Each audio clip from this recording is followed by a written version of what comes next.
Good morning po. Isang magandang linggo ng umaga.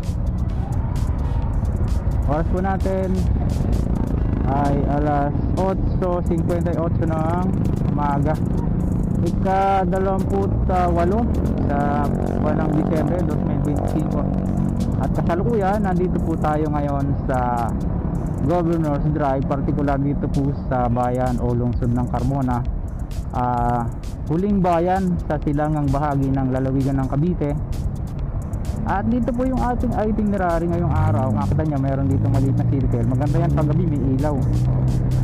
At ibabahagi po natin sa inyo yung ginagawang access road uli. Pang-apat na balag na po yata natin dito. Yung ginagawang access road nagmula po dito sa malapit sa Carmona Interchange patungo po dyan sa Sugar Road or yung kukonect sa silang Carmona Diversion Road, no? At babaybayin po natin itong Mayor's Boulevard. Pwede rin naman kayong dyan sa Loyola Street tapos kaliwa ng Dahlia. Doon din ang tumbok nun.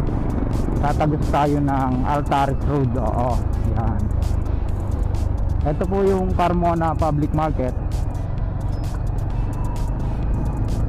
Same time yun pong transport terminal dito.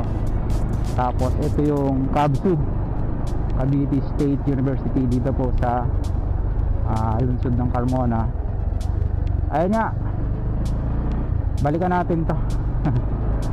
Medyo malapit-lapit lang to sa atin, mga 15 minutes away sa ating bahay. Ayan, dati dito po yung original plan nya. Tumbok yung Carmona Public Market. Binungkal na yan dati, pero tila hindi nagkaroon ng progress, no? Kaya sa tingin ko binago yung ipalagay ko lang po yun kasi dito siya napunta at dito siya magiging dito siya tatagos. Makita nyo pagtawid natin ng Altares Road, no? Kasi yun kung panulokan na yan ay Carmona Timbao Road na, papunta po ng Timbao yan sa lalawigan na po ng Laguna. Ito po kasi nga dulong bahagi ng lalawigan ng Cavite. Itong bayan na to na lungsod na to na Carmona ay kanugnog na po nito yung Binyan. Ito na po yung yung kadugsong nung access road nga na ginagawa dito po sa lungsod ng Carmona. At the same time, dadaan po natin yung itinatayo na City Hall dyan, ganda na, malaki na. Nakitanaw ko nung isang araw dahil dito tayo nag-shortcut nung nakaraan. At later on, mga kabayan, tatagusin natin yung dabilan, yung Sugar Road, kung saan diyan naman matatagpuan yung Carmona Binyan na Diversion Road or Bypass Road na siya namang magpapabilis din ng biyahe. Sunod po natin yun dito.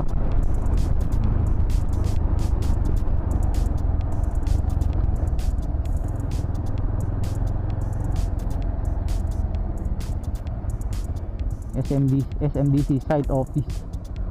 Name of project na nabura na, sulat pentel lang. Ayan, laki na ng building na ginagawa dito. At pinapalagay po natin na yan ay City Hall nga, na magiging new City Hall ng Carmona kasi nung mga nakakaraan mayroon dyan tarpaulin na malaki.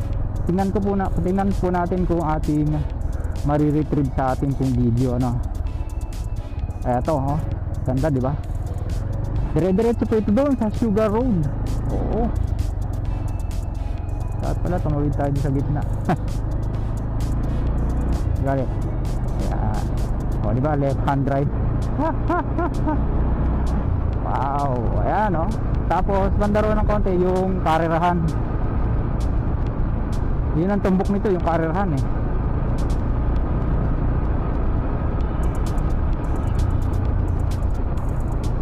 Ang ganda nito pag natapos, kabayan. Tapos dito may crossing dito, napansin ko nung nakaraan.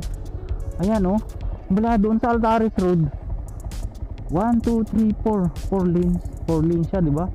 Tatawid siya rito papunta doon, no? O, di ba? Wala lang silang pasok ngayon eh, kaya hindi natin, wala tayong matanong.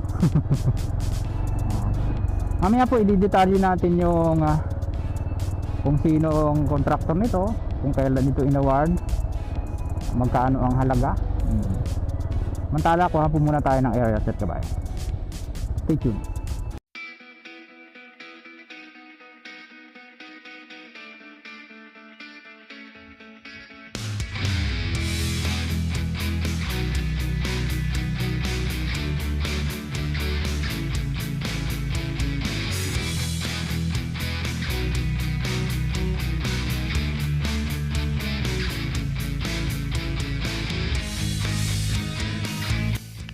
Ayun,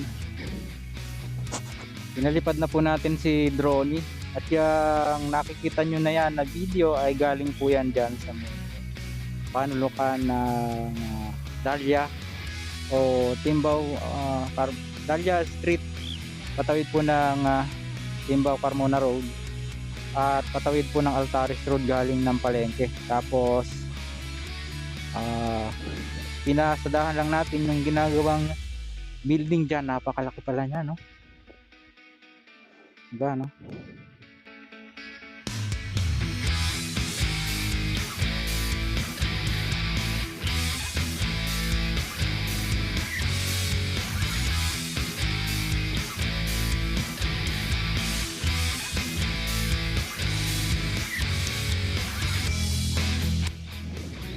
Ito pong proyektong ito ay awarded pa noong July 25, 2023 ng Department of Public Works and Highways Infrastructure Program.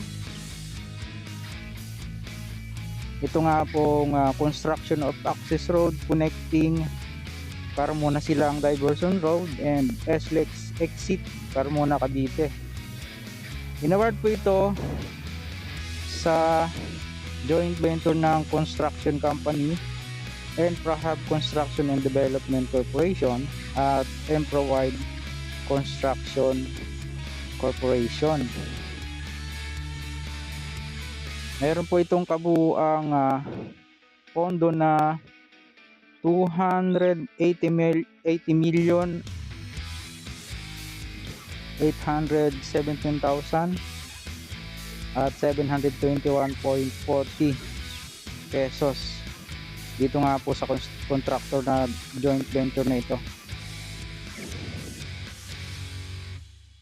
Wala pong nakalagay kung gaano kahaba yung yung length ng diversion o itong access road na ito, pero atin pong pinapalagay mga 2.5 kilometers or more or less, no? Kaya pagmasdan nyo po yung ating aerial shot, at kagaya nga po yung inyong nakikita na yan, paglampas po nung Altares Road, mayroon dyang crossing, no? Heading po yung ating drone papunta po ng Sugar Road. Yung nga po sinasabi ko sa inyo na dating San Lazaro and Leisure Park yung karerahan dito sa Carmona. But eventually inilipat na po yan ng Batangas sa Malbar, no?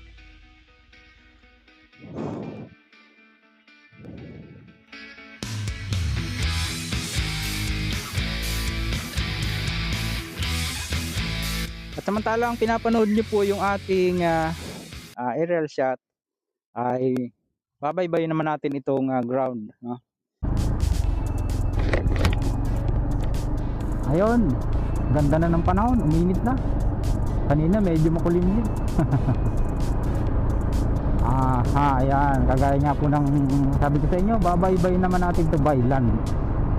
Habang nandiyan dyan naman sa taas yung ating drone papunta doon sa Sugar Road.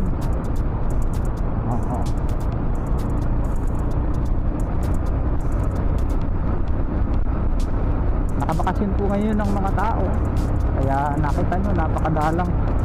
Laking bagay po nito na bayan pag ito'y nagawa itong access road na ito, connecting dyan po sa Carmona silang diversion road papunta po ng yung Dabilan Trail.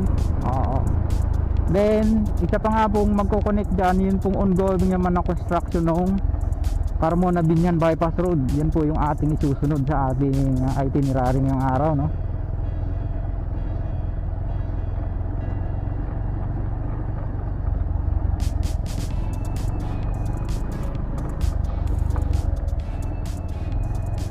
Napansin nyo hanggang doon mo lang muna yung semento niya.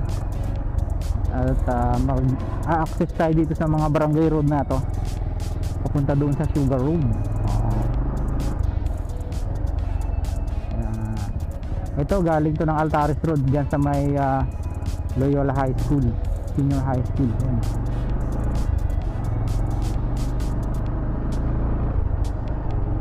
Dito sa nasa ating left side, mayroon na rin tayong natanaw na bahagya na may semento na. Tingin ko nagkakaproblema pa rin sa right of way kasi booking po yan no? Ayun no, may bahagyang semento na doon. Isang lane at least, no? At least naumpisa na. Tapos yung barracks ng mga contractor lumipat dito. Dati doon yan sa panulkan na yung dulo ng semento. Ayan no?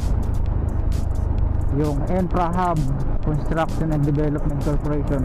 Hindi natin alam kung alin sa dalawa, no? Kasi Infrawide dalawa dalawa sila ang joint venture na gumagawa dito sa proyekto na ito ng DPWH. Region 4A pa rin mga kabayan, nalawigan ng Cavite.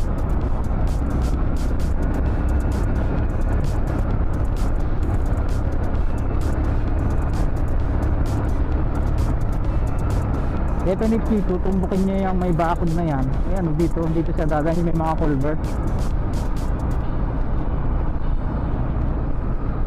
Tapos dito si tatagos. Ang landmark natin dito kabayan, wala kasi siyang itong building na to, tapos itong tower ng cell site ng isang telecommunication company, no? Ayun, pag lumabas pa kanan ay papunta na po ng Governor's Drive yan sa may checkpoint. Oo, tapos tayo kakaliwa tayo dito at pupuntahan nga po natin yung isang proyekto na naman ng DPWH dito sa patawid naman po ng Binyan from Carmona. Matalas mga ngayon lang po napagawi sa ating munting channel. Huwag pong kalimutang mag-like at mag-subscribe. Pakipindot po ang notification bell para lagi po kayong updated anytime na mag-upload po tayo ng video. Ito bang DC ka ba yung Alex? Lagi magkapaalala. Ingat po tayo. Lagi tayong maraming salamat. See you for my next vlog. Assalamualaikum.